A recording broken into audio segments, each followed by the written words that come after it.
আসছে না। এক গাদা ভাত করে দাও, এক গাদা লুচি ভেজে দাও, হ্যাঁ ও খেতেই থাকবে ওরা। সামলাতে আমি নাটা পাটা হয়ে যাচ্ছি। গুড মর্নিং বন্ধুরা। কি গুড মর্নিং বলবো, ওরা তো গুড আমার বাড়িতে চলছে না, বাড়ির সবাই অসুস্থ। বরটাও দেখি সকাল থেকে উঠলে ভোত ভোত ভোত ভোত গলা ব্যথা, টনসিল ব্যথা এই করছে।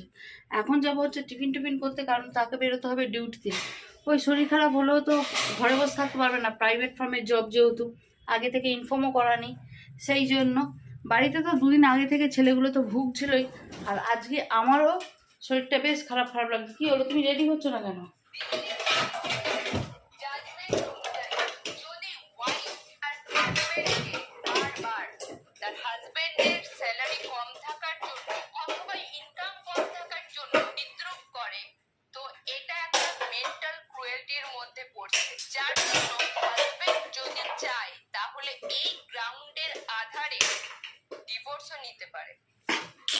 যাও ডিভোর্সটা ফাইল করে এসো, ডিভোর্স ফাইল করে এসো, ঠিক আছে?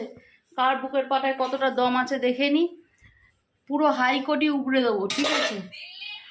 তাড়াতাড়ি রেডি হো। ও সারাক্ষণ শোনো শোনো শোনো আর মনে শান্তি রাখো, আর কোনো উপায় নেই। স্নান করে রেডি হয়ে নিচে এসো, আমি টিফিন রেডি করছি, নাহলে আজকে খাবার পাবে না। চলো, হ্যাঁ দিনটা শুরু হয়ে গেছে, কেমন কাটে না কাটে অবশ্যই শেয়ার করবো। সে আজকে ডিউটি যেতে পারবে কিনা জানি না, তাকে তো বলছি আজকে ডিউটি যেতে হবে না, কিন্তু সে বলছে না ডিউটি না গেলে চলবে না। তা দেখা যাক কতটা কি ম্যানেজ করতে পারে। আমি তো আপাতত কাজ বাজ সারি, তারপর দেখা যাক কী করা যায়। চলো, এখানে হচ্ছে টিফিনে হবে হচ্ছে আজকে ছোলা আলু দিয়ে একটা তরকারি, আর এখানে তার সাথে রুটি হচ্ছে। ছোলা এখানে সেদ্ধ করে নিয়েছি, মশলাটা করে ঢেলে নেবো। রান্নাঘরে আর এখনও বাসন গোছানো হয়নি, গোছাবো, কারণ হচ্ছে বাড়ির সিচুয়েশান ঠিক নেই। দুদিন ধরে ছেলেগুলো ভুগছিল, আজকে বরটা ভুগছে।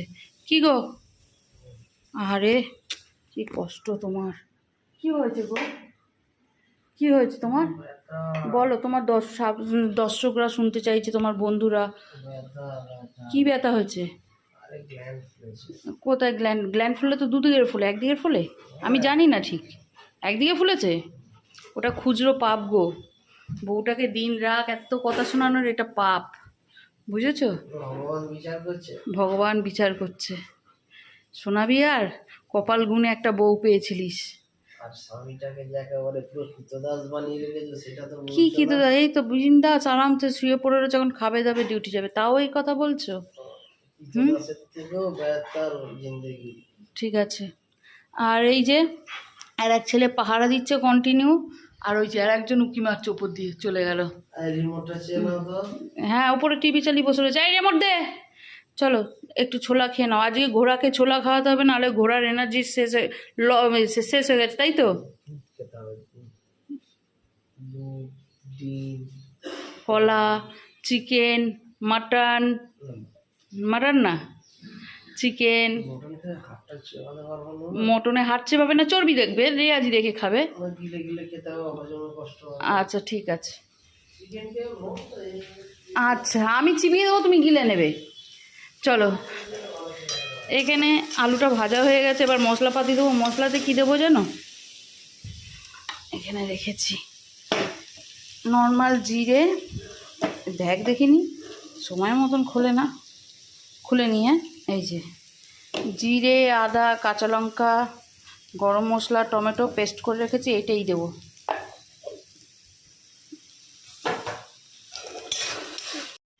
না, সুজিটা ছিল কালকের এক টুকরো, আর আজকের চানা, ঠিক আছে খাবার। আবার স্পুনও চাই, আর কি চাই? বাবা, চা দেবো, স্পুন হাত দিয়ে খাও। এই অরি, তুই খাবি না?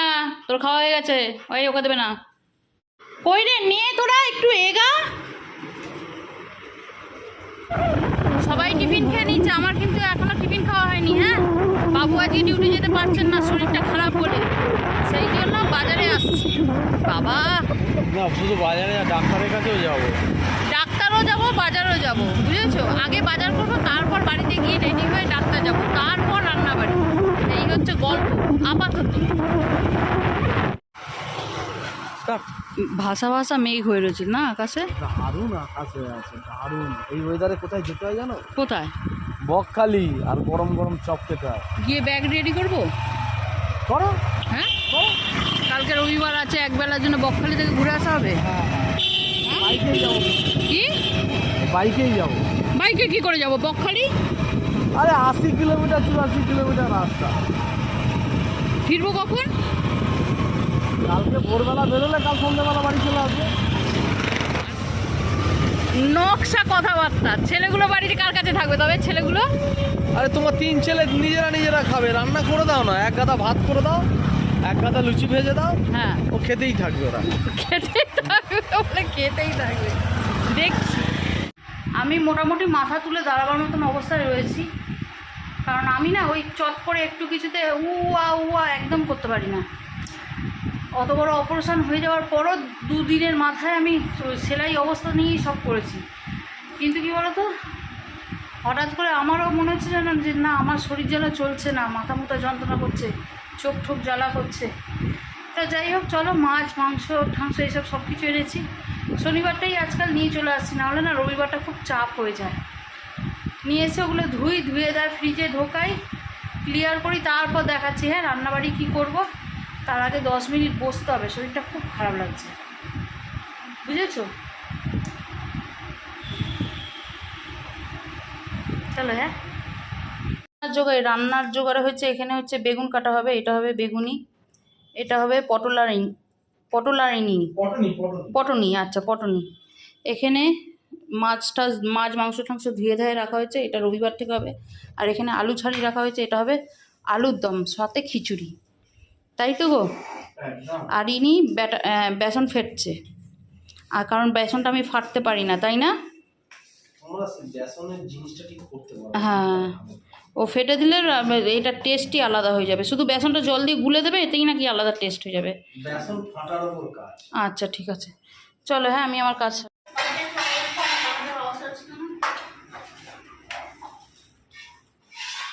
চলো। কোনো কিছু শেয়ার করতে পারিনি, কারণ হচ্ছে ওই যে বলেছিলাম বাজার করে এসে ডাক্তারখানা যাবো, সব ধুয়ে ফেলেছি।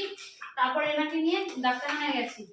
আসার পর এই যে রান্নাবাড়ি কি করেছি দেখো, খিচুড়ি করেছি, একটু ঝাল করে খিচুড়ি করেছি, তার সাথে এখানে করেছি হচ্ছে আলুর দমটা একদম 2 বেলার জন্য করেছি।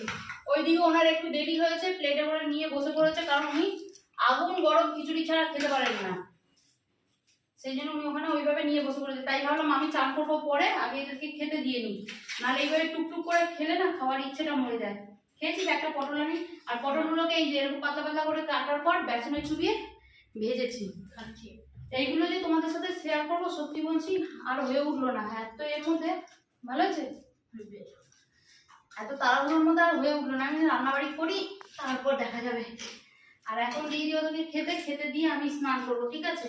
আজকের ব্লগটাকে আর বেশি বড় করবো না, কারণ হচ্ছে বাড়িতে সবাই শরীর অসুস্থ, আর এদেরকে সামলাতে আমি নাটাপাটা হয়ে যাচ্ছি। জানলাগুলো বন্ধ করে দিলি কেন, ফট করে জানলাগুলো খুলে তো, আমি নাটাপাটা হয়ে যাচ্ছি। সেই জন্য এই ব্লগটাকে আর এই পাটাটাও আজকে খাচ্ছে না, গরুটাও আজকে খাচ্ছে না, ওর খাবার ওখানে মাংস ভাত মেখে রেখে দিয়েছি, সেটাও খাচ্ছে না। বারবার যাচ্ছে ওখানে শুকছে চলে যাচ্ছে, বারবার যাচ্ছে ওখানে শুকছে চলে আসছে। মানে বাড়ির বাড়বে তো বাড়ির সবাই মিলে বাড়বে, বুঝেছো? চলো এদেরকে দিয়ে নি। পাপড় ভাজতে ভুলে গেছি রে বাবা, আর পাপড় ভাজার কথা বলিস না। দিয়ে নি, রাত্রে একটু রুটি কিংবা পরোটা করে দেবো, ওরা খেয়ে নেবে। আর কিছু না বাবা, আমি আর পারছি না। তোমাদের সাথে দেখা করবো নেক্সট আর একটা ব্লগে। হ্যাঁ ততক্ষণ ভালো থেকো, সুস্থ থেকো, আর অবশ্যই পাশে থেকো। আর এই জ্বরটা থেকে যে যতটা পারবে সাবধানে থেকো, বারবার জল দিয়ে গার্গিল করো, আর প্যারাসিটামল, আর অবশ্যই ডাক্তার দেখিও। 2-3 দিনের বেশি জ্বর অবস্থা বাড়িতে ফেলে রেখো না, জ্বরটা খুব খারাপ। চলো। হ্যাঁ এ বাবা দেখ